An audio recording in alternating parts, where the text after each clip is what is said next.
Kids learning. السلام علیکم سر جی. وعلیکم السلام ورحمۃ اللہ وبرکاتہ.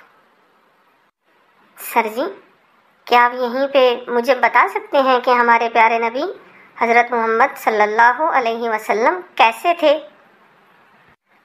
جی ضرور، کیوں نہیں. تو بتائیے سر جی.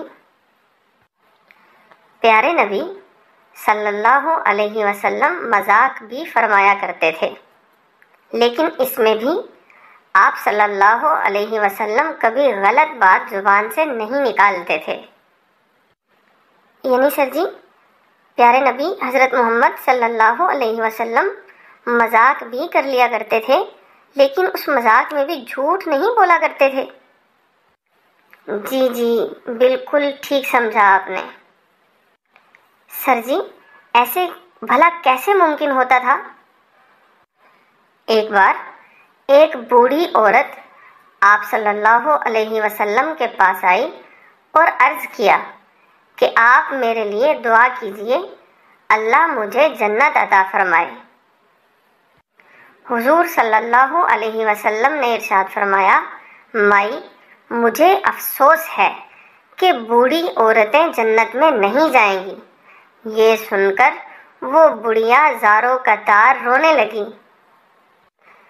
آپ صلی اللہ علیہ وسلم نے مسکراتے ہوئے فرمایا، بے شک کوئی بڑھیا جنت میں نہیں جانے پائے گی، البتہ اللہ تعالیٰ ان کو جوان بنا دے گا، پھر وہ جنت میں جائیں گی. یہ سنتے ہی بڑھیا کے چہرے پر مسکراہٹ دوڑ گئی.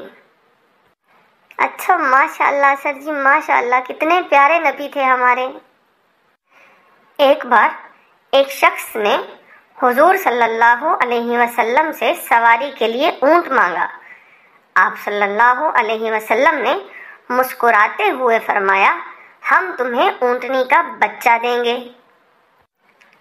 اس شخص نے حیرت سے کہا، میں اونٹنی کا بچہ لے کر کیا کروں گا؟ مجھے تو سواری کے لیے ایک اونٹ چاہیے. تو آپ صلی اللہ علیہ وسلم نے مسکراتے ہوئے فرمایا، ہر اونٹ کسی اونٹنی کا بچہ ہی ہوتا ہے. تو سارے کے سارے صحابہ مسکرانے لگ پڑے. ماشاء اللہ کتنا پیارا مذاق فرمایا کرتے تھے ہمارے پیارے نبی. جی بالکل. اور ایک دفعہ کھجوریں کھائی جا رہی تھیں کہ حضور صلی اللہ علیہ وسلم مذاق کے طور پر اپنی گٹھلیاں حضرت علی رضی اللہ تعالی عنہ کے سامنے ڈالتے رہے. آخر میں فرمایا کہ علی نے تو سب سے زیادہ کھجوریں کھائی ہیں. تو انہوں نے مذاق میں جواب دیا کہ آپ نے تو گٹھلیوں سمیت کھا لی ہیں. سبحان اللہ، کتنی پیاری محفل ہوتی ہوگی ہمارے پیارے نبی حضرت محمد صلی اللہ علیہ وسلم کی. جی بے شک. شکریہ سر جی، آپ نے مجھے ہمارے پیارے نبی کے بارے میں بتایا.